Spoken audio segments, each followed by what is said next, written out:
আকীদা আমল এটাই হলো ইশকে মুস্তাফা। জোরে বলেন সুবহানাল্লাহ। যেখানে কোনো দলিলের প্রয়োজন, দলিল খোঁজার দরকার নাই। এবার আপনাকে প্রশ্ন, আপনি আমাকে প্রশ্ন করতে পারেন, আমি কথায় ঢুকে যাচ্ছি। হুজুর ওই সাহাবারা নবীকে কেমন ভালোবাসতেন একটু বলেন তো। ওনারা আসলে এমন কেন ছিল? ওনারা নবীজির থুতু মুখে মাখছেন, নবীজির শ্লেষা মোবারক মাখছেন মুখে, আবার আরেক সাহাবা গিয়ে নবীজির যেখানে হাজত সেরেছেন সেখান থেকে পায়খানা মোবারক থেকে বরকত নিতে গেছেন।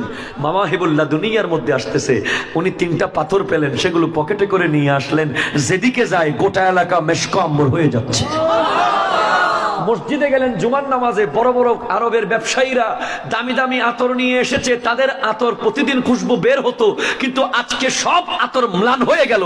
ওই সাহাবার কাপড়ের পকেট থেকে খুশবু বের হচ্ছে। তো জিজ্ঞেস করা হলো, তুমি এত দামি আতর